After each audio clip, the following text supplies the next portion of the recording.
Sebelum mendengarkan firman Tuhan pada saat ini, belajar bersama-sama tentang kebenaran firman Tuhan. Terlebih dahulu, mari kita bersatu di dalam doa. Mari kita berdoa. Bapa di sorga, Bapa di dalam nama Tuhan Yesus Kristus, hamba-Mu mau menyampaikan firman Tuhan. Berkati hamba-Mu dalam menyampaikan firman Tuhan. Biarlah firman Tuhan ini terus mengajarkan kepada hamba-Mu dan juga jemaat-Mu untuk terus belajar dalam firman Tuhan. Dan biarlah kami berjalan sesuai dengan kebenaran firman Tuhan. Sehingga ketika kami berjalan sesuai dengan firman Tuhan, maka hidup kami akan menjadi lebih baik. Dan hidup kami akan menjadi lebih berarti. Berkati hamba-Mu dalam menyampaikan firman Tuhan. Dan berkati jemaat Tuhan dalam mendengarkan pada saat ini. Biarlah kebenaran firman Tuhan ini terus ada dalam kehidupan kami. Dalam nama Tuhan Yesus, hamba bersyukur dan berdoa. Amin. Shalom jemaat yang saya kasihi di dalam nama Tuhan Yesus Kristus. Bersyukur pada saat ini kita masih berkumpul untuk memuliakan Tuhan lewat pujian serta mendengarkan sebagian dari firman Tuhan pada minggu saat ini. Secara khusus untuk jemaat GKI Ciledug dan Pos PI Tegal Alur yang terus-menerus merasakan sukacita dalam berkat Tuhan. Salam kasih dari saya, Pendeta Johansen Sihombing. Saat ini saya melayani di GKI Manak, Bengkulu Selatan. Inilah yang menjadi gereja kami pada saat ini, yang menjadi tempat ibadah kami pada saat ini. Dan biarlah jemaat Tuhan yang ada di Ciledug maupun di Pos PI Tegal Alur merasakan bahwa penyertaan Tuhan itu sungguh indah dalam kehidupan jemaat sekalian. Saya berterima kasih kepada Bapak Pendeta Omari Untunggea yang pada saat ini mengembalakan di jemaat GKI Ciledug dan GKI Pos PI Tegal Alur. Saya berterima kasih untuk kepercayaannya kepada saya untuk menyampaikan pemberitaan firman Tuhan kepada jemaat GKI Ciledug dan Pos PI Tegal Alur. Saya berterima kasih dan biarlah Tuhan memberkati kehidupan Bapak sekeluarga untuk melayani umat Tuhan pada saat ini. Jemaat yang saya kasihi di dalam nama Tuhan Yesus Kristus, situasi pada saat ini terkadang membuat kita menjadi sulit oleh karena adanya COVID-19 yang bisa berdampak dalam seluruh aspek kehidupan, termasuk juga dalam kehidupan rohani. Kegiatan untuk bisa datang ke gereja, untuk melaksanakan ibadah tidak bisa kita lakukan untuk sementara ini, oleh karena kita tidak bisa berkumpul.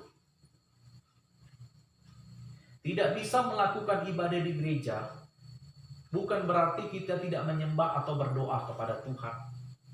Melainkan pada situasi sulit inilah kita tetap harus percaya bahwa Tuhan tetap memperlihatkan kasih dan setianya dan tidak pernah berhenti dalam memberikan suatu pertolongan, dan pertolongan Tuhan itu juga tidak pernah terlambat.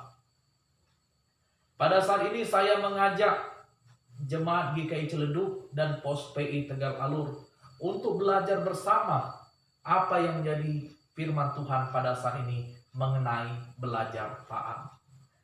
Firman Tuhan pada saat ini saya bawakan dengan tema belajar taat sesuai dengan Almanak Sinode GKI. Kita semua diberikan arahan dalam firman Tuhan untuk mengerti bagaimana jemaat Kristen mengerti akan belajar taat. Menurut saya, belajar taat adalah untuk kehidupan yang sangat berarti, untuk menjadikan diri kita berarti bagi orang lain. Belajar taat adalah belajar mengenai kehidupan pribadi kita sendiri dan juga memerangi ego dalam kehidupan pribadi. Memerangi ego berarti berusaha melawan kepentingan diri sendiri.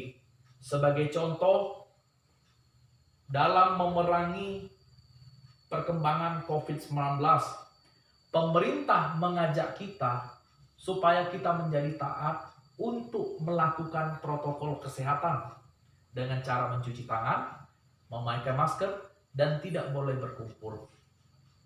Itu anjuran pemerintah supaya kita menjadi taat, supaya kita tidak terkena virus COVID-19. Belajar dalam pengertian umum memiliki arti berusaha, berlatih supaya mendapatkan suatu kepandaian untuk mencapai suatu tujuan. Sedangkan menurut konsep Alkitab, belajar memiliki pengertian yang berasal dari sumber pengajaran. Bukan hanya saja pemberi ilmu, tetapi yang mengajar ini juga harus menjadi teladan. Si pelajar harus taat pada sang pemberi ilmu untuk mentaati apa yang diajarkan menjadi satu paket. Penulis surat Ibrani mengajarkan bahwa Yesus sama seperti Harun yang diangkat oleh Allah untuk menjadi imam besar agung. Namun keimamatannya diambil dari garis Melkisedek. Sebagai imam besar agung, Yesus menunjukkan kualitas kehidupan yang berbeda dan dengan para imam yang berkuasa pada saat itu. Dalam diri Yesus tidak ada keinginan untuk memuliakan dirinya sendiri. Semuanya itu tidak membuat Yesus menjadi sombong. Ia tahu benar bahwa yang patut dimuliakan hanyalah Bapa Sorgawi. Sekalipun Yesus memiliki status jabatan yang mulia, semuanya itu tidak dipahami sebagai hak istimewa di hadapan Allah. Kehidupan Yesus menunjukkan bagaimana ia tetap membangun hubungannya yang intim dengan Bapa Sorgawi. Tuhan Yesus memiliki sikap yang taat, dan dengan ketaatannya dia memperoleh kemuliaan. Dalam kekristenan sendiri, ketaatan tidak bisa dilepaskan dari iman. Dalam kekristenan sendiri, ketaatan tidak bisa dilepaskan dari iman. Ketaatan adalah bukti dan bagian dari iman. Jadi ketaatan itu adalah bukti dan bagian dari iman. Dalam keseharian seseorang, dapat saja ketaatan lahir dari motivasi-motivasi tertentu. Tetapi tidak ada cara lain untuk mewujudkan imannya kecuali dengan menunjukkan ketaatannya dalam menghidupi apa yang diimaninya. Jadi dari sini kita pahami bahwa hidup dalam ketaatan merupakan perwujudan dari iman kepada Allah. Dalam hal inilah yang menjadi teladan untuk kehidupan kita adalah Tuhan Yesus Kristus. Tuhan Yesus yang kita percayai dan juga yang kita telah terima dalam kehidupan kita adalah teladan yang sempurna serta memiliki ketaatan yang tidak bisa dibandingkan dengan siapapun juga. Tuhan Yesus tidak memuliakan dirinya sendiri, melainkan untuk memuliakan Bapa. Ketaatan Tuhan Yesus dikerjakannya sampai pada penyalipan. Ketaatan Tuhan Yesus adalah menjalankan apa yang menjadi penderitaannya. Penyalipan yang Tuhan Yesus rasakan adalah oleh karena ketaatannya.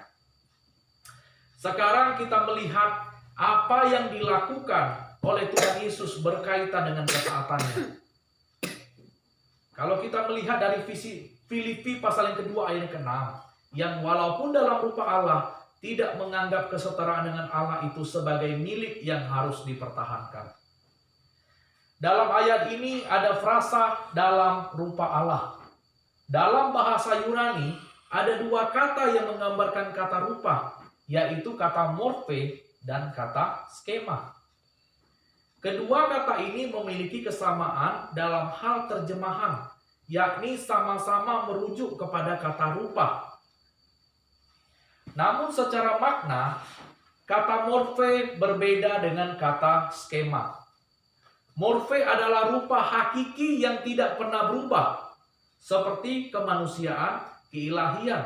Sedangkan skema dalam rupa lahiriah yang mengalami perubahan dari waktu ke waktu. Ketika Paulus menjelaskan tentang Yesus dalam kalimat ini, Paulus menuliskannya dengan menggunakan kata morphe, Jadi kalimat dalam rupa Allah lebih tepat diterjemahkan sebagai keberadaannya yang tidak berubah atau yang bersifat ilahi. Yang sekalipun skema luarnya berubah karena sekarang menjelma menjadi Yesus, namun dalam hakikat ia adalah ilahi. Sudah tentu sebagai Allah, Yesus Kristus tidak memerlukan apapun. Ia telah memiliki semua kemuliaan dan pujian dari sorga. Bersama-sama dengan Allah Bapa dan Roh Kudus, ia memerintah seluruh alam semesta ini. Tetapi ayat ke-6 mengemukakan suatu fakta yang mengejutkan, bahwa ia tidak menganggap kesetaraan dengan Allah itu sebagai milik yang harus dipertahankan. Ketaatan Tuhan Yesus mengajarkan kepada kita bahwa harus memiliki kerendahan hati, sebagaimana yang telah dilakukan oleh Tuhan Yesus. Dengan kerendahan hati, Tuhan Yesus inilah, maka ketaatannya sangat berarti dalam kehidupan kita. Dia mengalami penderitaan penyalipan yang akhirnya membawa kemenangan dalam kehidupan kita, bahwa kita telah disucikan, dibenarkan dari dosa kita yang telah ditebusnya. Jemaat yang saya kasihi di dalam nama Tuhan Yesus Kristus, kalau Bapa di dunia ini aja mengajarkan kepada kita untuk taat, apalagi Bapa yang di sorga menjadikan diri kita untuk selalu taat dalam melakukan firman Tuhan, dan yang terus berpegang teguh dalam kehendak Tuhan, atau dengan kata lain berjalan sesuai dengan firman Tuhan. Yang menjadi pertanyaan bagi kita adalah, mengapa kita harus belajar taat? Yang menjadi pertanyaan bagi kita pada saat ini adalah, mengapa kita harus menjadi taat? Hal yang pertama yang akan saya sampaikan adalah, apa yang menjadi perintah Tuhan tidaklah berat. Hal yang pertama adalah, apa yang menjadi perintah Tuhan tidaklah berat. Dari 1 Yohanes pasal yang kelima, ayat yang ketiga. Firman Tuhan mengajarkan kepada kita pada saat ini bahwa perintah Tuhan itu tidaklah berat. Perlahan tapi pasti. Ketika baru membaca serta merenungkan firman Tuhan, pertama-tama pasti susah. Akan tetapi lama-kelamaan akan menjadi terbiasa. Dan apa yang kita lakukan tidak akan membuat kita menjadi lemah. Kehidupan kita akan menjadi kuat di dalam Tuhan. Firman Tuhan juga selalu menyegarkan setiap kehidupan kita dan membawa kita sebagai pengikut Kristus untuk terus memiliki hati yang damai dan sejahtera. Kalau firman Tuhan saja mengajarkan kepada kita bahwa perintah-perintah Tuhan itu tidaklah berat, maka kita harus meyakini bahwa kehidupan kita tidaklah berat kalau mau dekat kepada Tuhan. Kehidupan kita tidak akan menjadi berat kalau kita mau datang kepada Tuhan. Itulah intinya dalam kehidupan kita. Tuhan mengajarkan kepada kita Bapak Ibu bahwa ketika sekalipun kita mengalami pencobaan atau Tuhan mengizinkan pencobaan, yang harus kita ingat Bapak Ibu bahwa Dia tidak mau melebihi kekuatan daripada kita. Bahwa Tuhan tidak mencobai yang di luar kekuatan daripada kita. Pencobaan yang kita rasakan, yang Tuhan izinkan, itu adalah pencobaan biasa yang tidak melebihi kekuatan kita. Baik kekuatan saya dan juga kekuatan Bapak Ibu. Dan untuk mengatasi segala persoalan dari pencobaan tersebut adalah dengan datang kepada Tuhan. Karena Tuhan sendiri berjanji, Dia akan memberikan jalan keluar ketika kita mengalami suatu pencobaan. Intinya Bapak Ibu, datanglah kepada Tuhan, maka persoalan akan ada jalan keluar. Hal yang kedua Bapak Ibu, apa yang kita rasakan kalau hidup kita menjadi taat? Hidup yang membawa pada kemenangan. Ibrani 5 ayat yang ke-9. Ketaatan yang kita lakukan ataupun yang telah dilakukan Tuhan Yesus melalui penderitaannya membawa keselamatan pada semua orang dan kesempurnaan Tuhan Yesus yang menjadi teladan bagi kita umatnya. Tuhan Yesus adalah teladan yang memberikan figur atau contoh nyata dalam kehidupan orang percaya. Tuhan Yesus tidak akan membawa kekecewaan bagi saya dan juga jemaat sekalian. Ketika kita menjadi lemah atau tidak berdaya, undanglah Tuhan Yesus dalam kehidupan kita. Tuhan Yesus adalah imam besar dalam kehidupan kita yang membawa kepada kesempurnaan dan selalu mengajarkan untuk hidup lebih berarti. Seperti halnya dengan seorang olahragawan. Ketika untuk mendapatkan suatu juara, seorang olahragawan harus taat dalam latihan, harus taat dalam waktu, dan juga tidak memiliki sifat kehidupan yang glamor. Harus mengerti kapasitasnya sebagai atlet. Kapan waktunya makan, dia makan. Kapan waktunya bermain, dia main. Kapan waktunya serius, dia serius. Itulah yang dilakukan oleh seorang olahragawan. Dan ketika dia melakukan ketaatannya itu, dia bisa untuk menjadi seorang juara. Jemaat yang saya kasihi di dalam nama Tuhan Yesus Kristus, hidup untuk belajar taat adalah hal yang sangat penting dalam kehidupan kita. Dan ketaatan pasti membawa kita untuk menjadi berhasil. Ketaatan akan bisa kita jalani ketika kita memerangi ego kita. Menurut pribadi, terkadang tidak sesuai bahkan berpikiran mengekang. Akan tetapi yakinlah, ketaatan pasti memiliki hati yang sukacita. Satu contoh nyata ketika ada jemaat GKI Kedurang, Bengkulu Selatan yang bernama Pak Benyamin telah mengakhiri pertandingan dalam iman kepada Tuhan Yesus. Istri bahkan sebagian besar anak-anaknya telah meninggalkan Tuhan Yesus. Dan hanya satu orang anaknya yang mengikuti Kristus dari 12 orang. Berat memang yang dirasakan Pak Benyamin. Akan tetapi ketika dia taat kepada Tuhan, dia meninggal pun di dalam Tuhan. Beberapa kali dia mau dimualafkan, akan tetapi dia tetap berpegang teguh pada Tuhan Yesus. Kisah Pak Benyamin ini untuk mengajarkan kepada kita bahwa demi mempertahankan iman kepada Tuhan Yesus, meskipun dalam penderitaan yang dialami, dia selalu memuji Tuhan. Ketika hidup dengan mengatakan Tuhan Yesus terlebih besar. Pak Benyamin pun ingin menyatakan bahwa yang menjadi dasar kehidupannya adalah Tuhan Yesus. Jemaat yang saya kasihi di dalam nama Tuhan Yesus Kristus, hidup untuk menjadi taat atau belajar taat itu bukan untuk membuat diri kita menjadi terkekang. Bukan hidup kita menjadi tidak berarti. Dengan ketaatan itulah kita harus belajar bagaimana kehidupan kita ini berarti bagi orang lain. Tuhan Yesus adalah sosok teladan yang taat dalam kehidupan kita. Sosok yang sempurna, yang tidak dimiliki siapapun. Kesempurnaan hanyalah di dalam Tuhan Yesus. Memandang hamba Tuhan, tidaklah orang sempurna. Pasti ada kekurangan. Tapi kalau memandang kepada Tuhan Yesus, dialah yang sempurna. Memandang kepada jemaat atau majelis atau pengurus gereja tidaklah sempurna.